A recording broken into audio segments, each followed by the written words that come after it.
Good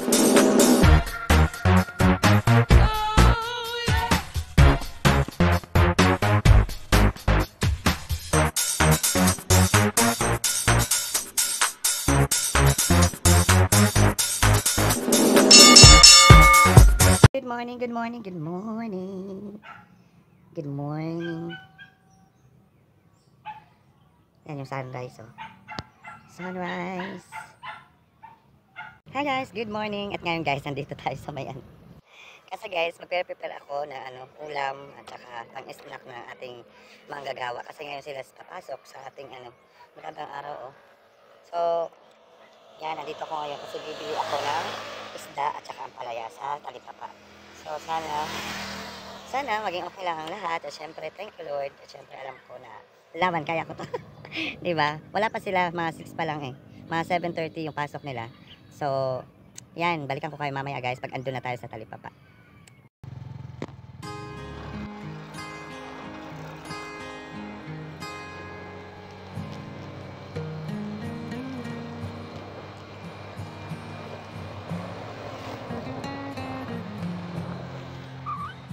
So yan guys, at least ngayon pabalik na tayo ng bahay. Grabe, hindi ako nakapag-video kasi nahihirapan talaga ako. Kagaya ng una na video na hinahawakan ko yung cellphone ko. Kaso hindi ko talaga kaya mag-video. So next time palalagyan ko to ng lagayan ng phone. Parang drive grab driver yung hinalagay yung cellphone. So yan, magsi-7 na, pero I know na wala pa sila ngayon dyan kasi sabi ko kanina na mag-message kasi pupunta muna ako sa market. So sa merkado hindi na ako nakapag-video kasi daming tao guys. Tapos nahihiya ako, tapos gusto na lang yung lakad ko is diretso na lang, bili ng ganito, ganyan, and then alis na din. Tapos inano ko na lang guys, inisa ko na lang yung yung pang snack, tapos yung ulam para sa lunch, tapos yan. So hopefully, sana matrabaho pa agad yung sa sala. So, yan guys, balikan ko kayo mamaya, pabayahin ako at itatry ko na pahawakan ko to, itong phone, papunta sa bahay. So, yan. Yan. Nandun yung highway, galing ako dun sa Talipapa. So, yan, see you later guys.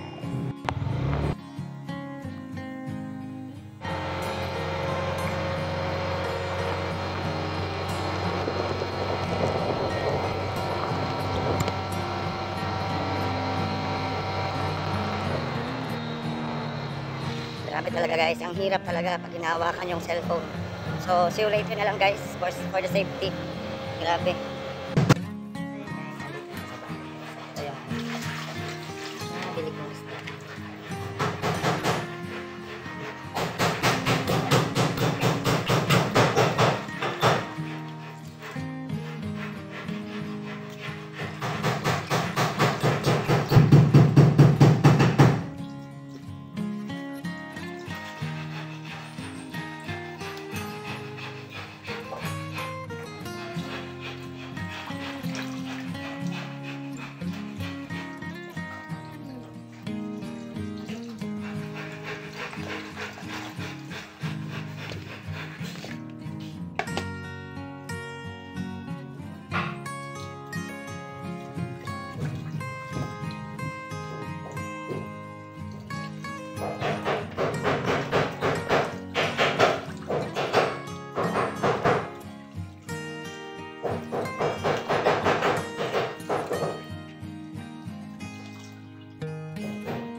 So yun guys, good afternoon sa inyong lahat.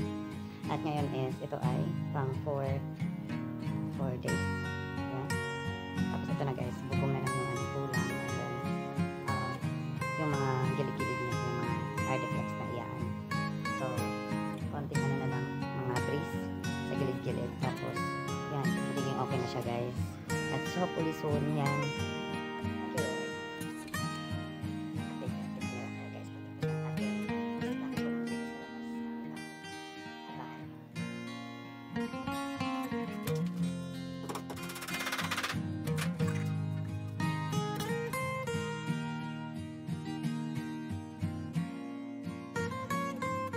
So yan guys, nakita nyo yung ating stock room at saka yung CR medyo matatapos na guys. And then yan, sana soon matapos na kaagad para ano na lang, linis tapos done.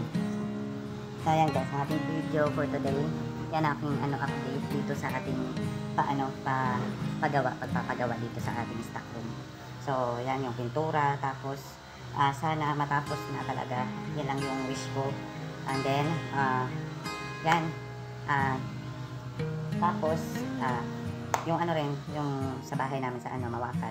So, pupunta din tayo doon pag may time. So, ipapakita sa inyo. Magpipintura na sila doon. Tapos, sana soon matapos na rin para, linis-linis na lang and then organize sa mga bagay o mga gamit doon sa bahay. So, yan guys, yan lang muna ang ating video for today. At, syempre, ipapakita ko na lang sa inyo yung mga yung iba pa, yung mga susunod na kabanata pa. So yan, mag-ingat kayo palagi. Thank you so much for watching. So ito na guys, ang ating CR, natapos na yung pintura. So yan, ito yung sa my shower. At ito rin yung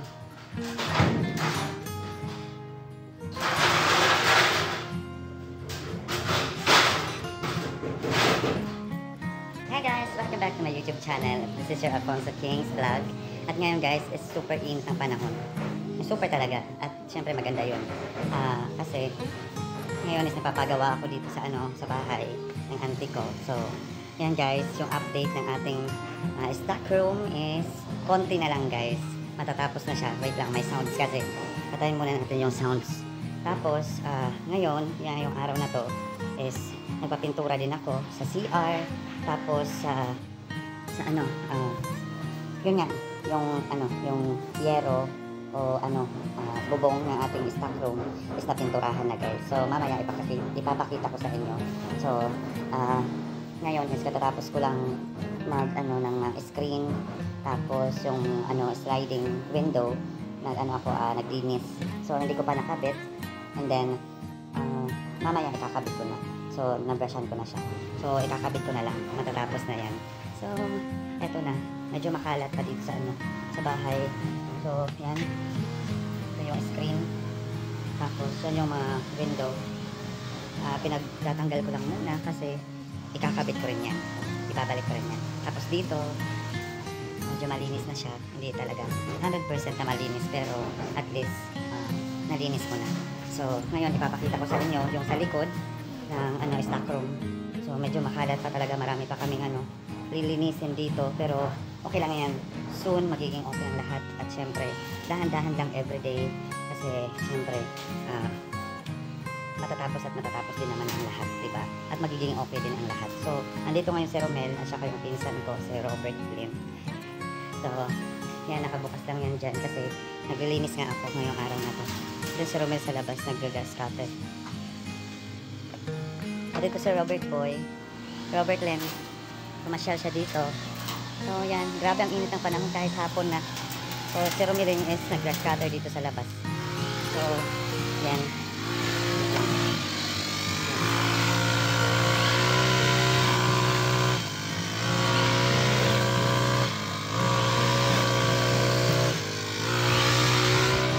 Ayan guys, pasensya na medyo maingay yung ating At ito si Felixie. Ayan. Hello. Love you, Felixie ko. Oh, come. Yan, nagre-relax siya. Relax siya. Kasi, grabe talagang init ang panahon, guys. So, yan ang ating ngayon. Tapos mamaya is pupunta tayo sa likod, ipapakita ko sa inyo yung aming stock room. stock room. Ito yung ano, orchids namin dito sa bahay. Marami na siyang mga ano, mga bulaklak. Thank you Lord. Kasi wow, ang ganda nito guys, oh. May white. Yan oh. Ang ganda, nag-iisa siyang white. Ang ganda.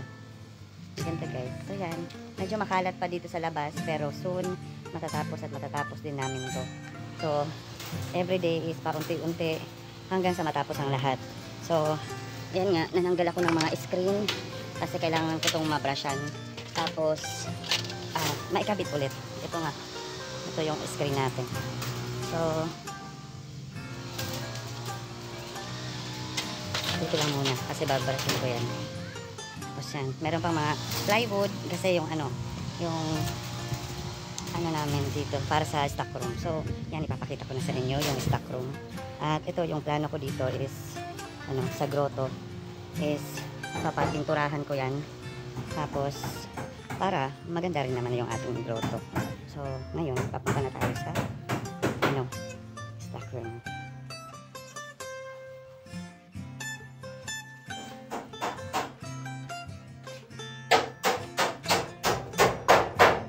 So ito na guys yung loob ng ating stock room dito. Konti na lang matapos na. Tapos ito yung labas. Dito pa lalagyan tayo ng plywood. Tapos yung yero. Tapos na guys doon. Medyo makalat pa dito sa